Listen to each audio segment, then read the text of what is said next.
Her name is Ebony. His name is Eugene. And this is the final episode of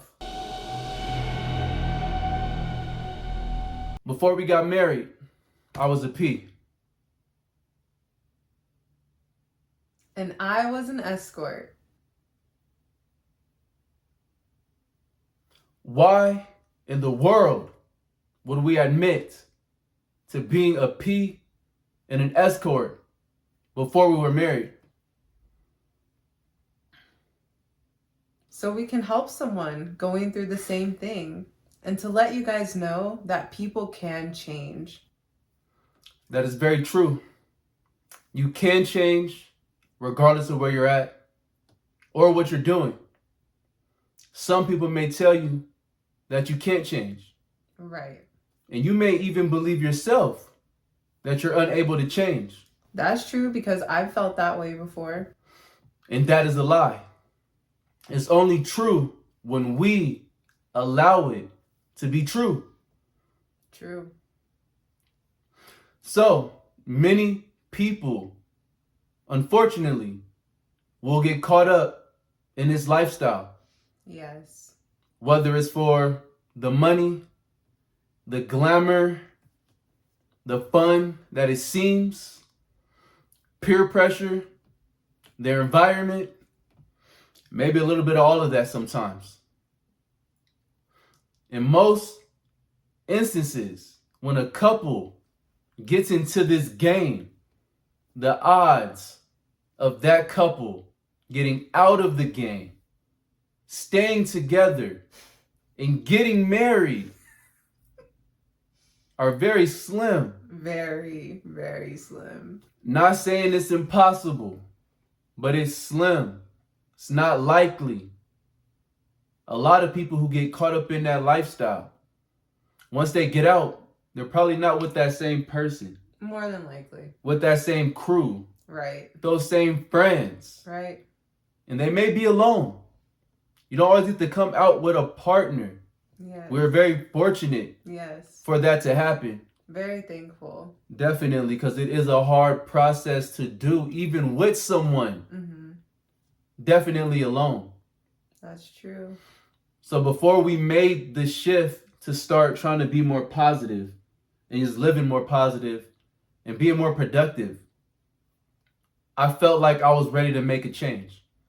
I didn't want to keep living how we were living. It was time for something new, to do things a more conventional route. Finally. So when I made that decision that I was ready, there was no alignment on that. That was something I felt. So she could have easily been like, you can do what you want. That's true. I'm about to stay here and get mines. I'm about to do this. I'm about to be on that. But thankfully, she did not say that. We were both on the same page and we both wanted something different. We both wanted something new for us, for our personal lives, for us being together. Which we didn't know because we were living that life. Mm-hmm. You know, I was internalizing my own thoughts, her as well. And maybe that's why that led to some of the fights and inner turmoil that we were experiencing as we were living that lifestyle. Definitely. So it was not an overnight process. Not at all. You don't just go from selling yourself or encouraging someone to sell themselves for money, fighting, arguing, all these different things, to just going to marriage, a healthy marriage, and communicating your emotions when you're upset and communicating how you're feeling instead of just fighting and going into a rage. It was a process. It was a lot of self-realization, I believe, as well. On both ends. Right, on both ends. We needed a support system to help us navigate from full-blown toxic to somewhat healthy, to the healthy realm. I'm not going to say we full-blown healthy because we not. Right. No relationship is, and that should be the goal to work towards. But it was a process. It was. You don't just change all your mannerisms and your thoughts and your responses and your habits overnight. So that change is more than possible. Definitely. But it is a process. It is. It takes work. It takes getting to know yourself, getting to know more about the person that you're with, and being willing to sacrifice. Definitely being willing to sacrifice and change. Yes. When you want to change, nothing can stop you from changing. But if you don't want to change, almost nothing can make you want to. Of course, we can influence, and we have influence on people, but we don't want to force or manipulate. No. Because that could be more damaging than it does good. True. So in your opinion, what was the hardest part about going from living that street life to living a married life? I would say I was so used to just everything being mine, like the money being mine, everything just being mine, like this is all mine.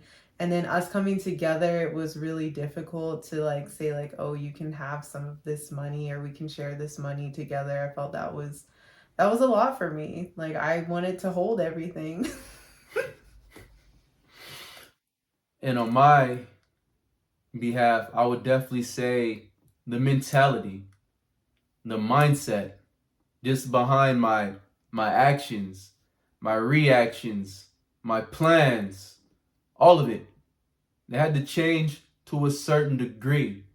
Because in my perspective, the P, I'm higher. I'm above the escort. I'm whatever. I'm this and I'm that. So once I lost that mindset, realized we're both humans, a man, she's a woman, but we're equal counterparts, not one higher than the other. So, and also the emotional aspect as well. You know, when you're a P and an escort, emotions don't matter. Right. So you think. So I thought. Yeah. I didn't think her emotions mattered because we weren't in this to be emotional. Yeah. No, that doesn't mean that her emotions disappear or even my emotions disappear for that fact. We just weren't dealing with them or handling them in a positive way. Right. So that was probably the biggest thing for me, is just learning how to communicate and being better at that and doing better at that. And it's a never ending process. It is. We could have easily never talked about this topic and just lived our lives. Yeah. And we'd have been fine. Yeah.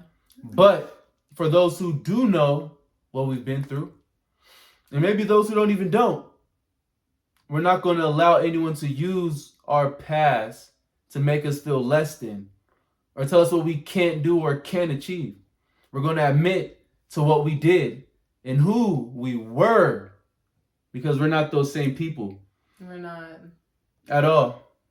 Truly learned that we can change for the better. And that's all we really want to say. It's the only reason why we really put any of this out. It's easy to say what others are doing or what they're doing and this and that, but it's different when you say, I was doing this. Yeah. I was a part of this. Yeah. I was making these decisions. So we can relate to those who are in those situations, who are living that way. Yes. And who are we to look the other way and be like, I can't believe they're doing that. They need God. They need Jesus, which may be true. We're not saying that it is or isn't. Right. But it's just the fact that they're still human. Yep. At the end of the day. No less than, more than, anything like that. Just happen to be making some toxic decisions, in our opinion. And we just want to let you know, the world is yours. And you know what, babe? I'm proud of us. I'm proud of how far we've come and just everything that we endured together and to come out stronger than ever.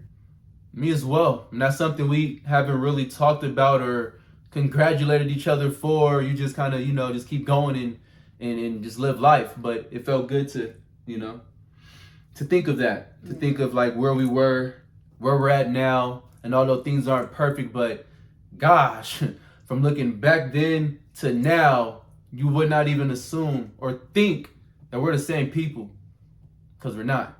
We're not. And there's so much freedom in being able to speak to you guys about this because it really grew us. And we're thankful to be able to help someone. We helped ourselves. Well, God helped us. We helped ourselves. And we're able to help other people. Yes. So the fast life is not who you are. It may be a part of who you are or who you were, but you can decide who you are today and who you will be moving forward. Yes. And that's all we want to say. Yes. If you feeling the vibe, like and subscribe. And if you ain't, leave us a change for the better thumbs up. That'll work. And we out. Bye. 3G, 3G, 3G. Yeah. I do what I do. I do what I do.